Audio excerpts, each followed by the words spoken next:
Welcome to HEC-TV's live interactive program tonight that's part of St. Louis. The whole production is pulled together. It's going to be a steel bridge. On the American classic novel, The car that put America on wheels. Welcome to HEC-TV Live.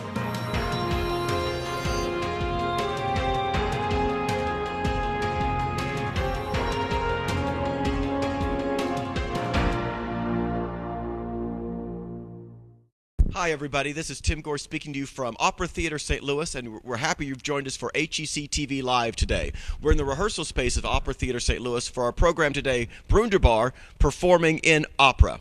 As always, HEC-TV Live is about your ability to interact with what's happening in the arts community of the St. Louis area. So if you're watching on television or over the web, then we invite your email questions at any time during the program. You can email us at live@hectv.org. That's live@hectv.org. We're being joined by interactive schools as well, so get the chance to see and hear questions from folks at Arts Academy in Canton, Ohio, from Wilbur Wright Middle School in Munster, Indiana, from Holt High School in Wentzville, Missouri, and from Cowes Elementary School in Laredo, Texas. I'll be coming to those groups throughout the program, and I'll be mentioning to them when they can unmute their microphones and come in. Today, it's all about Brundibar and what it's like to perform an opera. Brundibar is a young person's opera that was actually originally performed in Theresienstadt, a Nazi concentration camp during World War II. Perhaps you're thinking an interesting selection, and we're going to find out about that selection and the performance as we talk with members of the cast today, as well as with the stage director and the music director. And right now, I'd like to invite the music director and the stage director to join us. Doug Scholz-Carlson, the stage director of the production, and Greg Ritchey, who's the music director. Doug, thanks so much for being here. Oh, thanks for coming in. Greg, thanks for having us here. Thank you. Well, let's start with a little bit of information about the storyline of Brundibar, about its background. So this was an opera that was originally written in the early 1940s? Yeah, that's right. It was written in Prague and had a couple of performances in Prague before the composer was shipped off to Theresienstadt, which is one of the German concentration camps. And when he arrived in Theresienstadt, then he cobbled together an orchestra and performers to perform it there. And the storyline is basically what? A fantasy children's story? Yeah, more or less. There's two little kids. Their mother is sick, and they need to get milk for their mother. So they go into the marketplace, and they discover that you have to have money if you want to buy milk. So they see an organ grinder in the town square, and he's earning money just by making music. So they decide that might be a good idea for them. So they attempt to sing, and the organ grinder drowns them out. So they're not able to raise any money that way. They end up sleeping that night in the marketplace, and they're joined by a sparrow, a cat, and a dog, who come up with the idea that if you had a whole lot of children, they could sing loud enough to drown out the organ grinder. So that's what they do. They get all the kids from the area, they go back to the marketplace, and they sing this beautiful Czech lullaby, and people contribute money, and they get money to buy milk for their mother. Okay, so Greg, in terms of music, is this what one would think of as traditional opera, for lack of a better off-key example to give you, or what? I think it's a little more, perhaps just a little bit different than traditional opera. Naturally, it's a young person's opera done by young people.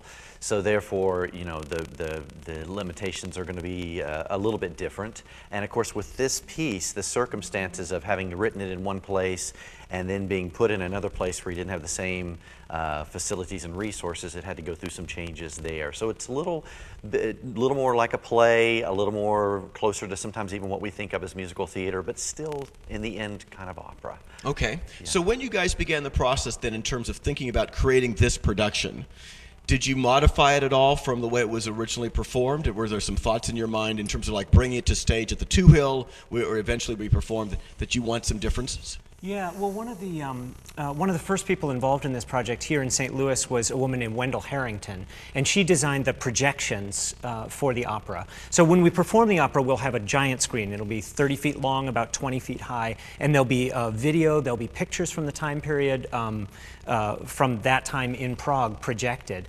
And she had the idea that it would be interesting to do the opera in the context that it was originally written. So she came across a diary of a young boy who lived in Prague at that time, a boy named Peter Ginz.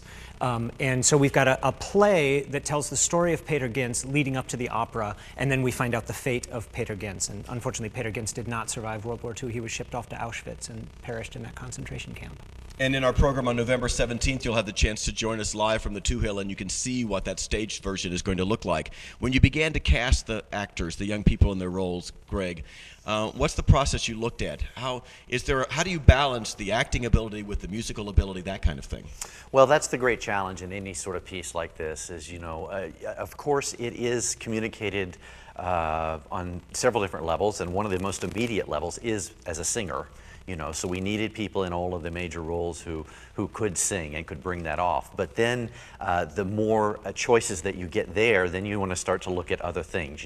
Can we get the perfect look for this role, the size, and then the acting ability to do dialogue and be convincing in that way. So it really is a combination, and you hope that you just hit the right combinations. And when you're casting something like this, you're always, and it's hard for sometimes the people that are auditioning to realize this, you're always considering a lot of different things that you're trying to just sort of get the right combination of. Well, we're going to have the chance to see that you made at least 4 excellent choices because we're going to be joined by 4 cast members here in a little bit. But before we get a chance to meet the cast members and you get a chance to see a scene from the performance, we want to see what questions you have so far just about the nature of the story itself, its origins at the prison camp, and of course the casting process. So we'll go to Arts Academy of Canton, Ohio first, and do you guys have a question right now? Yes, Isaac does. How many kids did it take to make the opera? Like, how many kids sung? How many kids are in this cast, and does that vary from the amount of kids who performed it back in the prison camp? It really varies. It's a good question. It really varies how many kids does it take to put on an opera. In our particular show, we have 24 in this cast. Different operas are going to take different numbers of kids. I believe they had a few more than that when they performed it in Theresienstadt originally. Let's go to Wilbur Wright Middle School in Munster, Indiana. Wilbur Wright, unmute your microphone. Do you guys have a question right now? How old are the kids in the opera? Greg, how's the age range? Our age range here is, I think, about 7 to 16, I think, roughly speaking. So it's a pretty wide range of ages and sizes. Okay, very good. And you're going to see that age range actually with the 4 students we've got here. We've got a nice age range of characters. I'll let you mute again, Munster. And let's go to Holt High School in Wentzville. Holt, a question from you? All right, are the sparrow, the cat, and the dog symbolic of anything, like the specific animals? Oh, that's a great question. That's a really good question. It's a really good question. I think the point of the sparrow, the cat, and the dog is that the whole opera takes place in an urban setting. So the kids live in town. They visit a market that's in town. So it's not a traditional fairy tale in that the kids go out into the woods or something like that. So I think it's important that the animals are 3 animals that you actually could find in an urban setting. I think it's also interesting, the animals end up working together with the kids. And it's interesting that the first animal we see is the sparrow, then the next one is the cat. And we ought to assume that the cat and the sparrow would be natural enemies. And then we see the dog, and we assume that the dog would be natural enemies of the other 2. And they turn out to be friends, and they turn out to work together. And I think that was really important for the kids in the concentration camp. The whole opera became sort of a symbol. Brundibar became a symbol for Hitler, and it became a symbol for them of being able to overcome Hitler. And imagining people that would naturally be enemies all working together, I think, was pretty important for them. Brundibar, so everybody knows for sure, Brundibar is the organ grinder. Yes, yeah, sorry, I guess we didn't clarify that. Yeah, Brundibar is the villain of the piece. He's the title character, but he's the villain of the piece. And you're going to get a chance to meet that evil villain in a little bit. Let's see if Laredo, Texas have joined us. Laredo, if you're there, unmute your microphone, and do you have a question right now? We don't have a question yet. That's great. I'll let you guys just mute again, and I'll come back to you frequently. Well, obviously, we've been talking about the cast of characters who are part of this production. We want to give you a chance to meet them, but we're going to begin by actually looking at a little excerpt from a rehearsal performance, a rehearsal that was given, so you guys can see what it was like to stage here. We've got a scene of 2 of the characters, and we'll watch that, and then we'll talk about those characters, and we'll meet those cast of characters. Yeah, some of it is starting to make sense.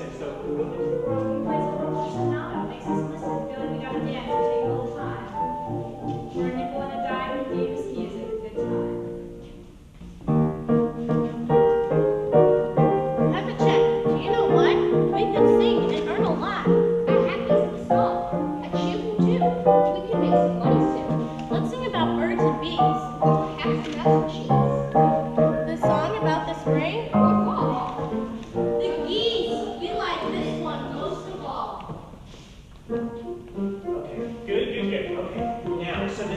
piece of this is the organ grinder continues to play, so all of you continue in your activity. So now now that you have a chance to see that, and obviously in the rehearsal space you were seeing a number of things go on there. They're learning some dance, it looks like. They're obviously dealing with dialogue. They're dealing with music. But let's meet some of those performers now. I'll have the four of them come in. And guys, why don't you join me in front of the piano just to be on the safe side. Come around this way in front. Will be absolutely perfect. And two of you on my left and two of you on my right will be great. And we'll see if we know our directions appropriately. Very good. And obviously that scene was between Pepacek and Annika, and I'm remembering that correctly. And Pepacek is to my left. John, why don't you introduce yourself? I'm John, played Pepacek. And to his left is? Teresa, and I play Aniku. Aniku? Okay, my check is not necessarily the most perfect. And then I'm going to turn to my right, and we're joined by? Berkeley, I play the Sparrow. And I'll just ask you a question right now that might be running through the students' minds. When you play the Sparrow, are you going to end up wearing a costume that looks Sparrow-like? I believe so. It's going to be an all-brown costume. The shirt is going to be flowy, wings connected, and pants with a scarf wrapped around the legs resembling sparrow's feet. So yes, it will resemble a sparrow. And I see you're standing next to the villain of the piece. Brundibar is here with us. Christian, hello. Hi, I'm Christian. I play Brundibar. And so Brundibar is an organ grinder? Yes, he's an organ grinder, and he makes lovely music for all the townspeople.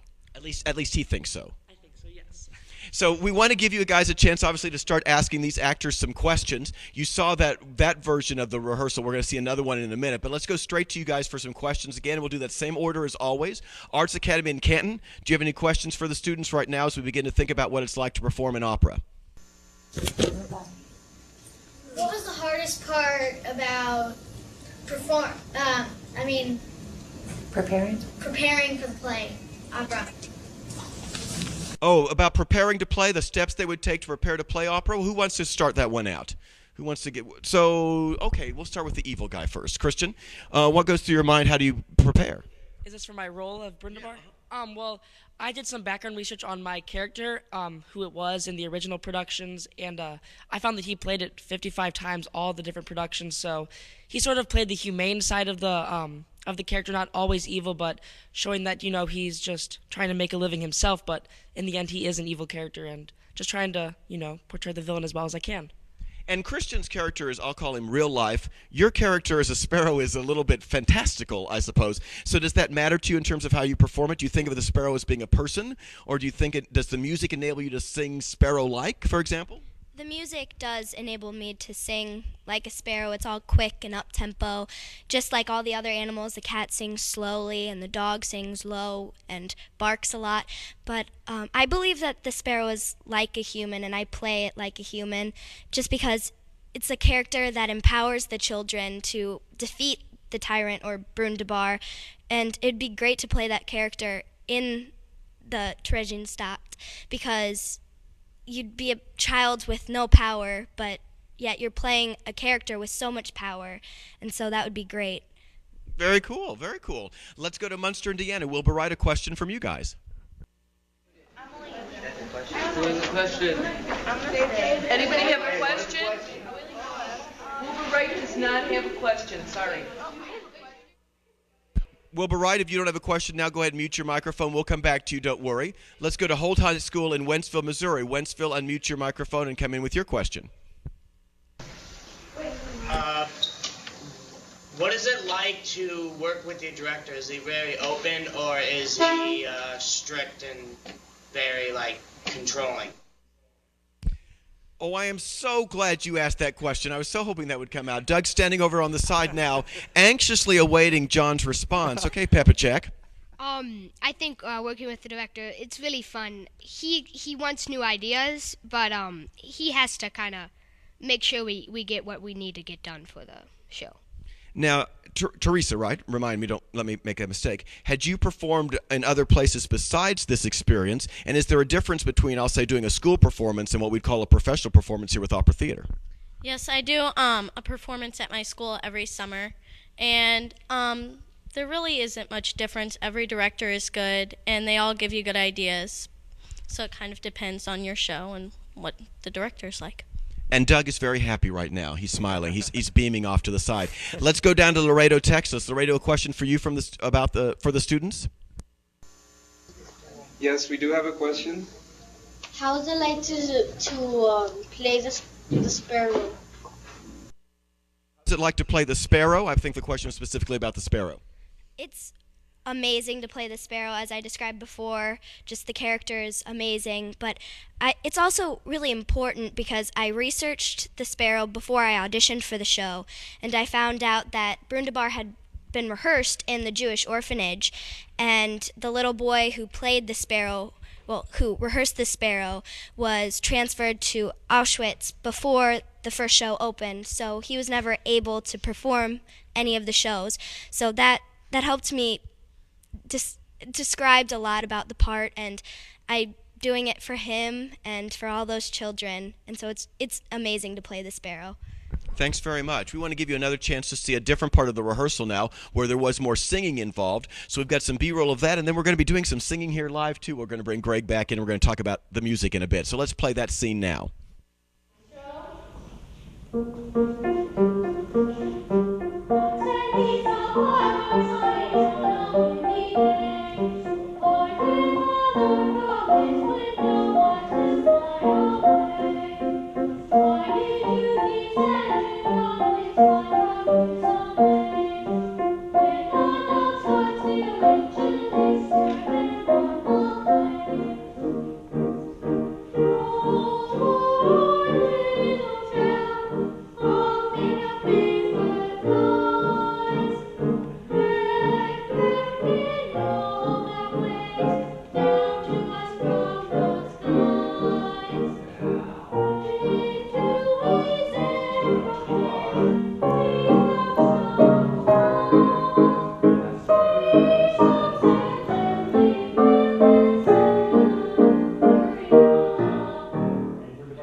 We thought it would be really cool for you guys to see it from the rehearsal space because obviously on November 17th we're going to be in the performance space. We'll actually be coming live from the Two Hill where they'll perform. The opera opens on November 19th, if I'm remembering. No, you actually do student performances before then. You have a student performance on the 17th maybe, is that right? Or somewhere that week, right? Yes. So we'll be coming live from the performance space so you'll get a chance to see the difference between what it's like to work here in rehearsal space. We have an email question, and I'll ask you guys to just think about who wants to answer it first. Do you all consider yourselves singers first or actors first? Who wants to start? Go for it, Christian. I'll definitely say singing first because singing definitely involves acting, whereas acting doesn't necessarily involve singing. So, and I've definitely been involved more with musical theater and operas more than just straight plays, so definitely singing because you need to portray the story and the character while you're singing, so it takes acting also. Very cool, and thanks for that email question. And everybody else, feel free to send us your email questions so we're sure exactly where you're coming from and we can mention your school on the air. I want to invite Greg to come back in and join me now because we want to talk a little bit about the music and have you guys have a chance to ask questions about the music. And also, I'll just let you come in here. You mentioned before some unique ideas about the instrumentation that occurred because obviously he wrote the opera before he was sent to Theresienstadt, and obviously when he performed, I assume some of the instruments that he thought he would be using weren't available? Absolutely. In the original version, I think we had a string section, a couple of more woodwind players than he had, and extra percussion. But when he got to Theresienstadt, obviously you had to deal with what you had, so he made some changes. Just one player to the part on the string, so there's like 4 violins and a cello and a double bass. Only 1 clarinet instead of 2, that sort of thing. And interestingly enough, he added a guitar for that, which actually helps to fill out a lot of things that he probably was missing from having the larger string section. And your orchestra here is actually young people as well, correct? It is, indeed, yes. All probably high school age, I believe, yes. And how many people do you have in your orchestra? And are you playing the guitar and those instruments as you described them? We're doing the exact instrumentation that they actually did in Theresienstadt. So it's about 12 players. Before we get a little bit more musical interlude, let's take the opportunity to get more questions from our student groups. Let's go back to Arts Academy at Canton, Ohio. Arts Academy, come in. Do you guys have a question right now? Yes, we do. So how long does it take to perfect the music scenes? Oh, there's a great question. How long does it take to perfect the music? Wow. A whole lifetime and beyond that, I think we would all say. You know, it really is a process where you're just trying to find new things, I think, every day that you rehearse. It's just like, and the same thing with acting, and I think everybody would agree. And some days we do things that we think are close to perfect, and then maybe the next day you'll walk in and think, oh my goodness, there were so many things we could do better. So it's fun that way because you really never know. But the really interesting thing is no matter how many times you do it, whether you do it 4 times or whether you do it 50 times, you're always going to find new things about something that you might have thought originally was so simple, and yet there's always more. Now, how long is the rehearsal process here? These students were selected when, began the rehearsal when, the performances when? What's the time frame? They were selected in the summer when I was here for the festival. We did some auditions, I think in June.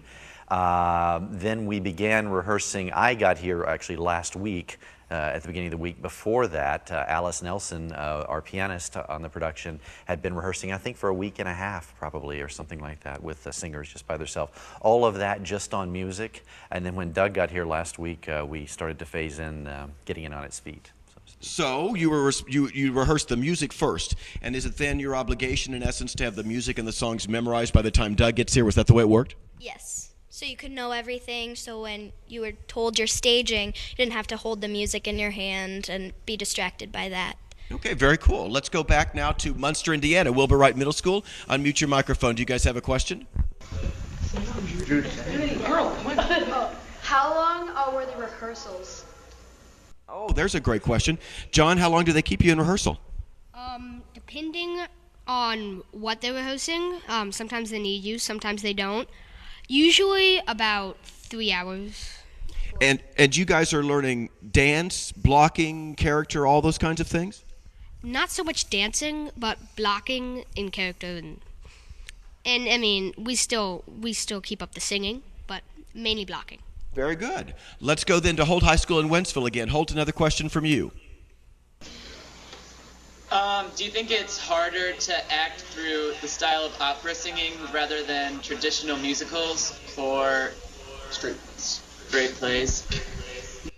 That is a great question. Christian, I'll let you answer it first.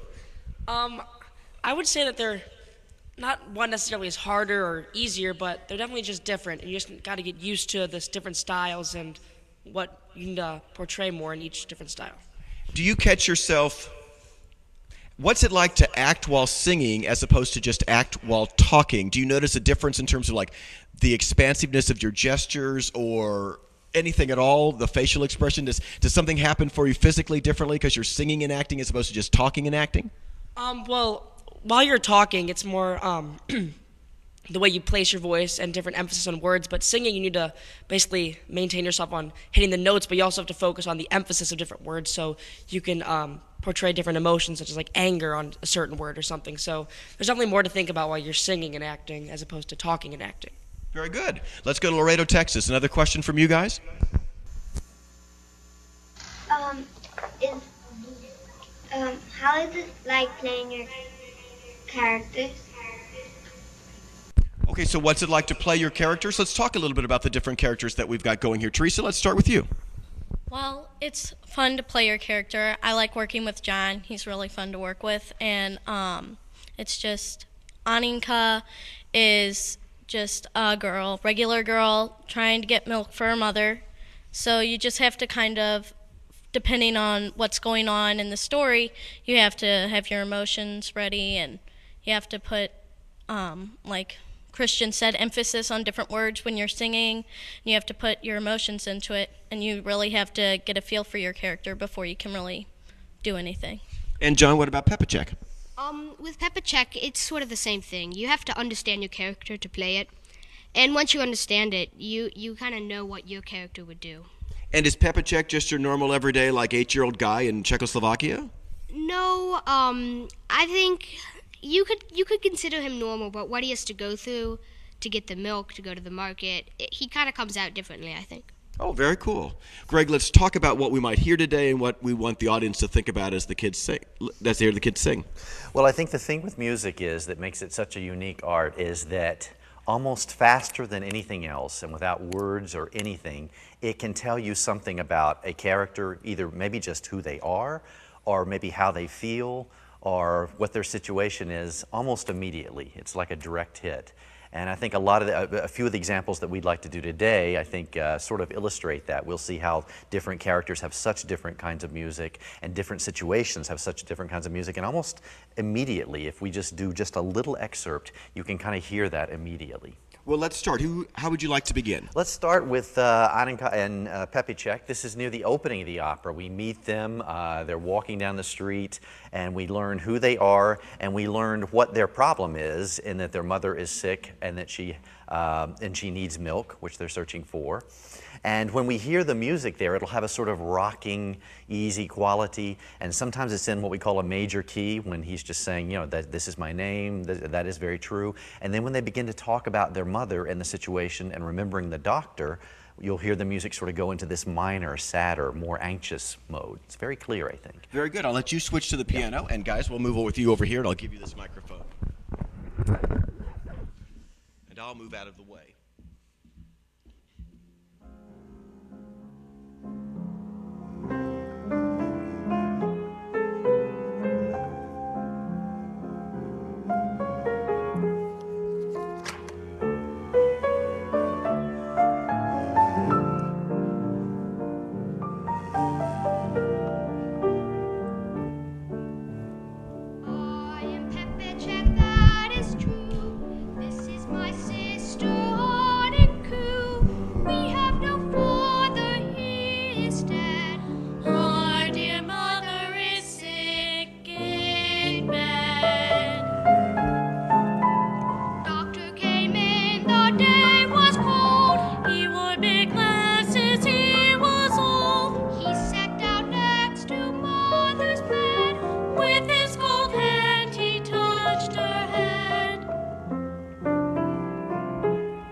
To some questions just for these two performers, then we'll have Greg, and I think Christian's going to sing, and we're going to get a little bit of evil Brundibar here in a moment. But let's go back to Arts Academy in Canton. Canton, a question? Would the two of you like to do opera or plays before? Oh, okay. Do you, the two of you like to do opera better than something else you might like to do, musical theater? This is my first opera, so I can't say, but it's not really, it's less opera than some. It's more like musical theater, so. I've done another opera with this, with the opera theater, and everything completely was sang, and in this particular opera, we actually get to speak some lines. So it's kind of like musical theater, but I really like the opera because it's all singing, and I feel more comfortable expressing emotions when I'm singing. Greg, would there be a difference because it's a young, you can stay right there, Greg, is there a difference because there's a young person's opera in the nature of the music that this isn't going to give us I don't know, if people think of opera, they have a tendency to think of Tosca, you know, and all that kind of grand scale, you know, kind of Verdi stuff or whatever. What's the difference that people should be thinking about? Well, I think it is a little bit different, partly for the reasons that what you're talking about with operas like Tosca, and so would be for adults. So you're talking about much different kinds of voices, so bigger ranges. This is all within a range that's a little simpler in that respect. But the music is by no means actually all that simple. In many ways, it's really, really very modern and very influenced by a lot of the classical music that Krause would have heard at that time. Thanks, Greg. Let's go to Munster, Indiana. A question from Wilbur Wright. When did you guys start to like music? When did we have to start learning the music? Was that the question? Did I hear it right? Sure. Okay, so talk about the process of learning. How long have you had it, and how easy or tough has it been? Well, we started it about 3 weeks ago, and it started out really slow. We worked through it, and Alice is great to work with. She pretty much took it apart, and we talked through it, talked it through rhythm, and then we put notes to it, and it's not easy because some of the songs are very difficult to learn, and so it's kind of a hard process, but once you get used to the music, it's pretty fun to just sing through. And it's my understanding that actually you don't just sing in English, there are times you also sing in Czech, is that correct? Yeah, and that's been really hard to learn. Do you actually sing some Czech? Yes. And so, do you know what you're saying when you sing it in Czech, or are you learning it phonetically? How are you learning the language? Well, we learn it phonetically, but we kind of have a feel for what we're singing because it has an English translation, but the translations aren't always exactly the same. So we know basically what we're singing, but not exactly. We may have time to give you a little bit of Czech example in a bit, but let's go to Holt High School in Wentzville. Holt, a question from you guys.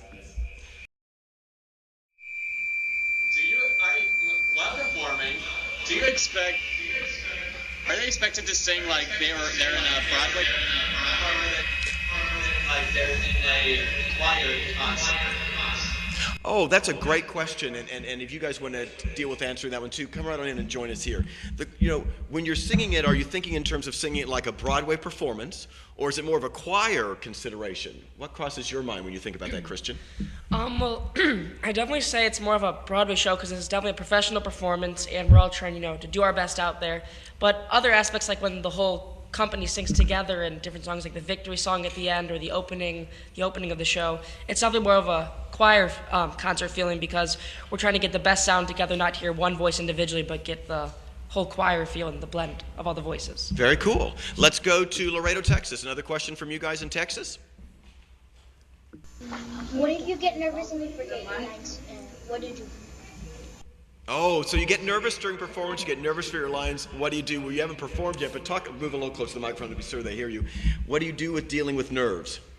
Well, most of the time when you're in shows, you have nerves at the beginning, and right before you go on, you're really nervous about it. But when you get up on the stage and you see the people in the audience, and most of the time they're loving it and having a great time, you relax and you know that you're going to do well no matter what, and that you're entertaining people and they're loving it. So the nerves go away after you go on stage for the first time because you just have the time of your life.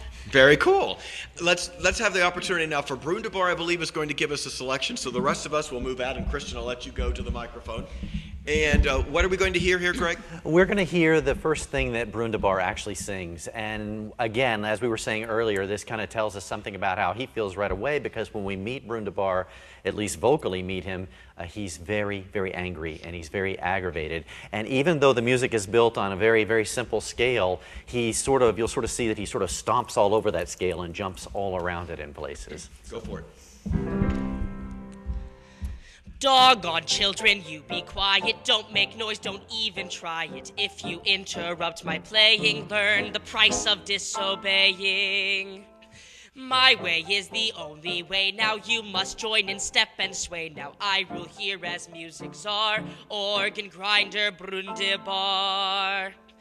When I play and turn this handle, sing with me, don't make a scandal. I own a monopoly here, you have nothing, don't you see, dear? I'm the loudest, I'm the star. I, organ grinder, Brundibar.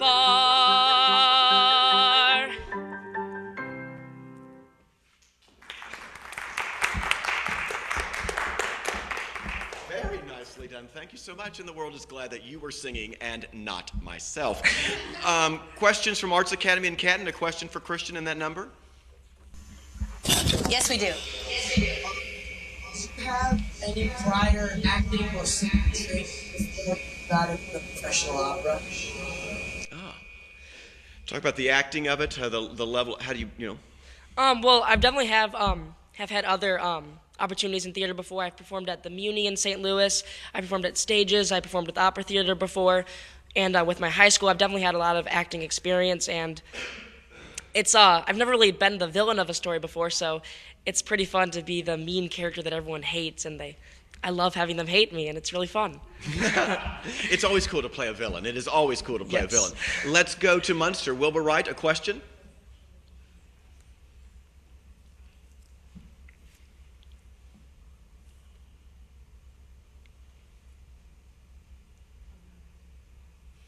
Make sure your microphone's unmuted, Wilbur Wright, and come on in and ask your next question.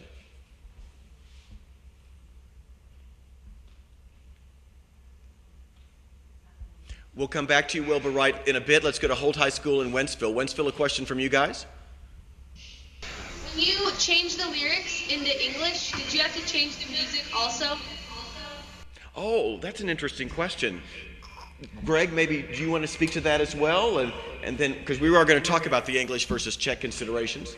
Yeah, we did make some small changes in places. There was already an English version, and actually Doug did a lot of the work on that, and really didn't make a lot of changes in this kind of situation. Certainly nothing major would you ever want to make, but sometimes just like little small things, like adding just a little note at the beginning of the phrase in order to get a small word in or something like that. Doug, come right on in. Sure. When you're trying to work a translation into a different language, it's often a challenge because different languages work different ways. For instance, in Czech, as we were learning from our Czech translator, a lot of times they'll emphasize things at the beginning of the word. So they'll say, for instance, Klemenstra Street, whereas in English we'd be tempted to say Klemenstra Street. So obviously Krause was writing in Czech, so the rhythm in the music tends to follow the rhythm of Czech. So it can be really hard to fit English words into that. So sometimes we have to adjust. There's little places where you have to adjust the rhythms and things like that in order to make it work in English. Okay, very good. Yeah. A great question. Yeah, terrific question. Let's go to Laredo, Texas. Another question from you guys. How is it like being an actor from a play? How is it like to being an actor in a play? Oh, very good, very good. Christian, thank you. Well, I'd say it's one of the better jobs to have is to be an actor in a play. You get to play many different roles. You get an escape out of your normal lifestyle. You get to play a villain in a show. You get to be the hero in another one, and it's just a great opportunity because you get a chance to maybe portray your emotions, what's going on in your life with singing and dancing, and it's just a great way to just have a great life. Very cool. Thanks very much. I'll let you slide out because I want to pick up the conversation a little bit with this Czech. Sure. Yeah. We've had a couple of conversations about the language, and I know the kids are anxious perhaps to give us an example. Yes, they are. I can see their faces excitedly looking at it. The production is in English and Czech both that you've done? There's some singing in Czech, am I correct? There are a couple of times where we do sing in Czech. We thought it would just be interesting, since we're telling a story that really happened of kids that actually existed, we thought it would be interesting to give the flavor of the language that they actually spoke. So we do get a couple of chances to hear, them sing in Czech. And you made that artistic decision because of where the opera was originally written, and the fact that it was designed, obviously, to be a Czech story? Right, exactly, yeah. And because we've got this framing story around it about this boy that was living in Prague. And because our projection screen that is in the back will have so many pictures that actually are from the time in Prague. So there's a lot of historical context to it. Well, let's talk a little bit. I'm going to move the microphone stand out of the way. Let's talk a little bit about the staging. We've got a picture here that I want to bring over. Thanks very much, Doug. Can we hold it? We'll hold that up nicely, and we'll see which camera is best to zoom in on it here. Oh. Now, when you actually stage the performance, the set's basically a bare set. It's with drops and projections. Is that correct? Yeah, that's right. That's right. If I can actually sort of narrate around the space. Let's walk around a bit. So what we do usually in the space is we've got we put tape marks on the floor. So at the very front of our space, there are blue tape marks. And these indicate, this is going to indicate the edge of the stage. And then off this edge is where the orchestra will be. So they'll be down here in the orchestra pit. So if we step across this blue line, we're either flying or we've just fallen 8 feet straight down. So we try not to step across the blue line. Let's hope we're flying. Yes, exactly.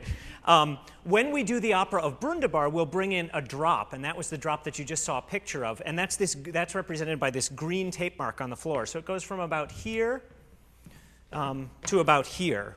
And when we're trying to design something like that, the designer and I will work together. We actually emailed pictures of that back and forth, along with Anya and Wendell and I emailed pictures, and then we discuss what that would look like, and then we come out with a drawing like that. And one of our artists here at the opera will take that and translate it into a big drop.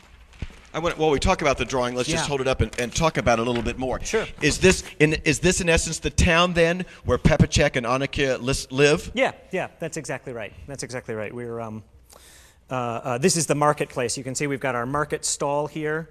We've got a little bit of a road going through and some of the buildings that they might live in, which get referenced in the opera. And then I see we've got a brown line behind this drop line. Yeah, this is this large projection screen that I keep on talking about. And that goes all the way from about here all the way over to right there. And then we've got curtains and things that cover it. Our stage at the Two Hill is actually wider than this room is. But this projection screen will be about, it's about 20 feet tall, and we'll have big projectors in the back so that we can put movies and pictures from Prague up on it. It should be really interesting to see. Well, let's move forward into this space here. Just talk about the dimensions. Is this you mentioned that Two Hill's wider. Is it also deeper, or is this the amount of space you have? No, we have a very shallow space, and a very shallow space. And the reason for that is because we're projecting on the back of this screen. So in order to project something that's that big, we've got to set our projectors really far back from the screen. So our projectors are 28 feet in back of the screen. So that means we've got an entire stage back here that we can't use at all because we're just using it for the projectors. And that means we're playing our whole show in this pretty narrow space. And with our program that occurs on November 17th, you'll actually be able to see that happen because we're going to be from the Two Hill space. So you'll see those dimensions, you'll see the drop screen and those kinds of things, and you'll know what that's like. So let's talk about a little bit about the rehearsal process that you've used. And I noticed that we're kind of standing in the sun, so I'm going to have us come forward a little bit just so the world doesn't necessarily have to see my wonderful bald spot. Talk a little bit about the rehearsal process. You've worked all sorts of things, Doug. It's not like you're just doing young person's opera. You direct a whole wide variety of things. Talk about your rehearsal philosophy, directorial philosophy, and does it differ because you're working with students than it would be if you're working with adult cast members? You know, it doesn't really differ working with students. I mean, there might be a different speed at which you work, but these performers, I mean, they've actually done a fair amount of performing, and it's you always want the performers to be coming up with their own ideas and to be performing something that they really believe in. So the director puts out some ideas, the performers try some things, the performers will come up with some ideas, and then my job becomes sort of to be traffic cop in the middle of that to make sure that all of those ideas work together. And then I've got some more information that the performers don't necessarily have, like I know what some of the projections are going to look like and what the big picture is going to look like. So mostly we put some ideas out, we rehearse for a little bit, and then we just keep on working so that it gets better and better until we get to performance. We're going to go to student questions again. Don't forget, if you're watching via the web or television, we're live here at Opera Theater St. Louis, and you can bring us your questions to live@HEC-TV.org. We've gotten some so far, and we'd like to get more. Live@HEC-TV.org. Let's go back to Arts Academy at Canton. A question for Doug about the process of directing the show. Take it away. Yes, we do. When you're directing and you have to teach the check, is it hard to learn it and get it by the show? How easy or difficult is it to deal with the check aspect of the production? Oh, you know, it's interesting. We deal with that all the time in opera, that we're very often working in a language that we don't necessarily speak or understand. What I have to do as a director is I have to know every word that they're saying so that I understand the story that's trying to be told. Probably the big difference between some music theater and most opera is that opera is always telling the story in the music. So it's not the spoken scenes that are going to tell the story. So I have to know all the time what story it is we're trying to tell moment by moment. And that's particularly important in the sections where we're dealing in Czech, because I can't just listen to it and understand the story. I have to know what the actors are supposed to be doing up there on stage and make sure that they're portraying it in a way that the audience, even though they don't speak Czech, will still understand the story. Great question. Let's go back to Wilbur Wright Middle School. Wilbur Wright, if you're still there with us, do you have a question right now? How long did it take to prepare the setting? Oh, how long did it take to prepare the setting? Oh, we've been working on it since, well, Wendell, who did the projections, whose production the whole idea was originally, she's been working on this for probably 9 months or more. I got involved with it about 6 or 7 months ago, and we've been discussing ideas for like what this drop is going to look like for several months. We just keep on putting ideas back and forth. So it takes a long time. To actually build it in this particular case is pretty straightforward. There's not that much to build, and they'll manage to do it within a couple of weeks. But coming up with the ideas of what it's going to look like take a long time. Talk a little bit about the decision to go with the projections as opposed to what I'll call a more realistic set. I mean, I assume that was a very deliberate decision to go with drop and projections. Yeah, well, there's a lot of things that go into that. One is the idea of being able to create a production that might be able to play in other places, so that we could play it someplace besides just a really big theater. It might be easy to transport, to take to a school, for instance, and perform. It's also interesting, again, because there's such a realistic context for this opera, to give a sense of what that context feels like, to be able to show the actual photographs. And in fact, we actually have some video of the original kids performing the opera, which we hope to use in the production. So just being able to give that level of reality is something that you can't do in any other way besides really showing it on video. Very good. Let's go to Holt High School in Wentzville. Holt, a question from you? Yes. If you were working actually in a concentration camp and one of your kids was suddenly taken away, what would you do to save the show? Well, it's an excellent question, and unfortunately the really tragic answer to that is that's exactly what happened in this production. There were a large number of kids who performed at various times in this show, and as soon as one person was taken out, they would rehearse another kid in, and they kept on performing it. I think it was part of how they kept up hope in the concentration camp, is that they did 55 performances. I don't think they ever had the same cast performing it twice. They kept on losing someone, and then they would put in another kid and put in another kid and put in another kid. Great question. Let's go to Laredo, Texas. A question from you guys?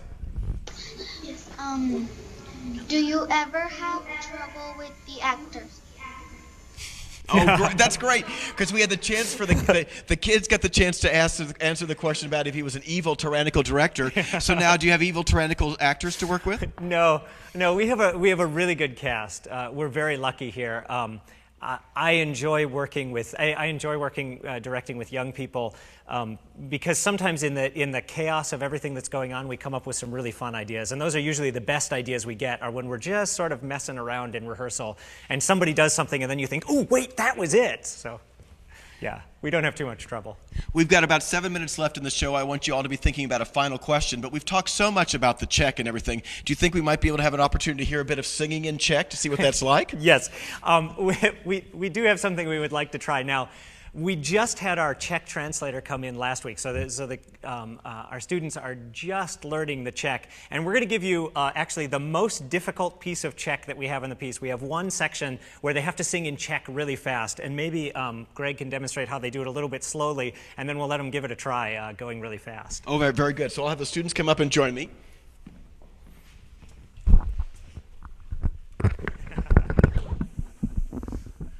And we'll be right here facing this direction, so you guys we won't have to worry about the sunshine that way anyway, shape or form.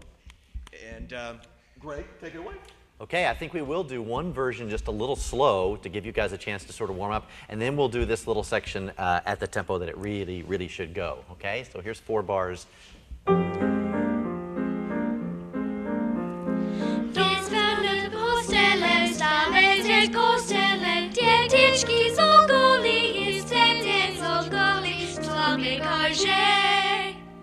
And now in the real tempo, it will be... Wyzwanie kościele, stawiajcie w postele, dzieciczki są soli, do szkoły słabe każdej.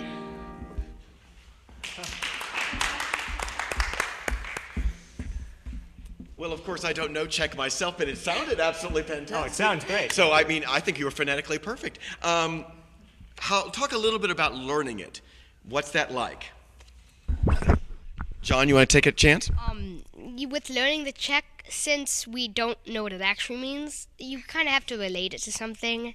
Like viz sounds like viz, and you can kind of come up with things. You have a sense of what the song tells you musically, though, right? It's like, is this a happy moment, a sad moment? What's happening? Well, it's kind of like kind of a happy moment, and a kind of like, I think it's kind of like they're trying to wake up, and there's like since the song's kind of about an alarm clock, it's kind of like it's real upbeat, trying to get you awake in the morning. So. Oh, okay, cool. Well, let's go to some final questions from each of our student groups. So we'll start with Arts Academy at Canton, Ohio, and don't forget, if you have more questions than we were able to get into today, just email them to us at live@hec-tv.org. Canton, a final question from you guys. Have any of you ever done another player opera that involves another language? Oh, is this your first time in another language? Anybody done that? Are we all new to new languages? Are we new to new languages? Christian, come right on over. And Christian, have you had the chance to do something besides Czech? In the musical 9 that I did at Webster University here, I played the part of Little Guido, and so I had to sing Little Italian in the show, so it was a little difficult, but I was pretty young, so I guess when you're younger you learn languages easier, so it was pretty easy, but yeah, I don't remember any. Yeah, very cool. Munster, Indiana, a final question from you.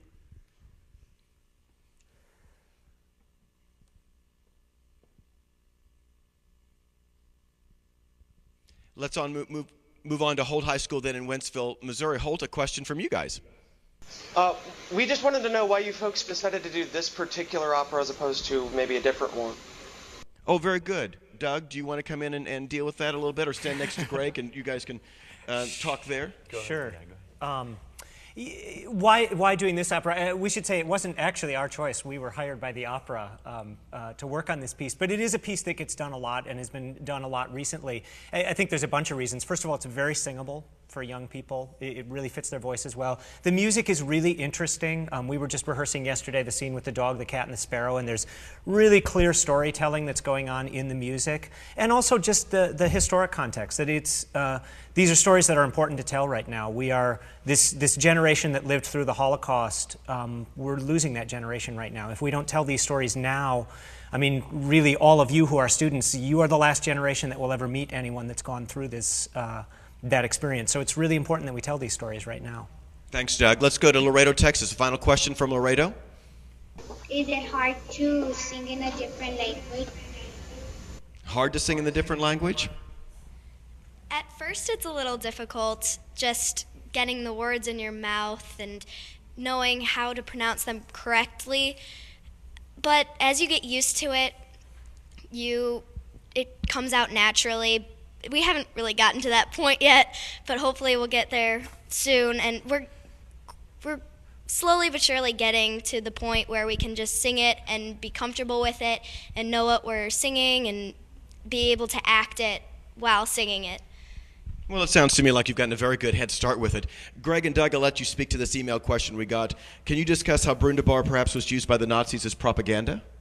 Oh. Well, they're actually, the information services actually made a documentary called the Führer Builds a Village, for a City for the Jews, and they showed this video around. They brought Red Cross observers in to see these performances. When they filmed this documentary, they changed the camp. I mean, they actually shipped a bunch of people off to Auschwitz and killed them in order to make it look like the camp wasn't as crowded, so that living conditions were better in the camp. So it was a significant piece of propaganda for the Germans to be able to say, look, living in a concentration camp isn't so bad. It's interesting that the residents of the camp managed to take that and turn it into a piece of political protest, and I think that's what's really significant about Brundibar, the opera itself. Thanks very much. We want to give everybody in the St. Louis area a chance to understand what's happening with the presentation. We've got an image that we can show you of the artwork and the poster, which gives you the dates, etc. Will be performed for the public at the Two Hill Performing Arts Center on the campus of the University of Missouri St. Louis, and there's also student matinees that will be performed as well. And student matinees are happening during the week of the 16th, 17th, 18th, and 19th, and then there's the evening performances as well. And we will actually be live from Opera Theater St. Louis's production on the 19th, where we'll have a 30-minute show from the Two Hill that if you're joining us from another location, you can choose to watch over the web at HEC-TV.org. Obviously, we also want you to be aware of the show we're going to do on November 17th from the Two Hill, where we're going to talk about staging an opera, and we're going to have the chance to meet the folks that they've been talking about. They've mentioned Wendell Harrington multiple times. You'll have the chance to meet her, learn about the projections that she's utilized, how she made those decisions, and what it's like to stage the opera. You're also going to have a chance to see costumes, so hopefully we might be able to see the sparrow costume that was so beautifully described to us previous to that. And Doug, of course, just mentioned the important historical context for the show. If you're joining us via the web or in St. Louis on November 16th, we'll be doing a live show from the Holocaust Museum and Learning Center here in St. Louis called Stories of the Holocaust. We're actually going to be joined by Ella Weisberger, who is one of the original members, this is an odd phrasing, an original member of the cast of Brundibar, but she was a prisoner at Theresienstadt concentration camp. She survived the war, and you'll have a chance to meet her, and obviously if you join us via the web, to ask her questions via email about her experience, both in terms of the opera as well as that, and you'll also meet Mendel Rosenberg, who's a survivor who lives in St. Louis now, as he shares his experience as well, and we'll have a live student group from Mississippi who will be joining us there. So we're glad that we are certainly able to be here at Opera Theater St. Louis today to find out about what it's like to perform an opera. Kids, thanks so much for being here. See, it wasn't so terrible. It was great. You guys were fabulous. Doug, Greg, thanks so much for being here. We want to thank Allison and everybody else, obviously, with Opera Theater St. Louis.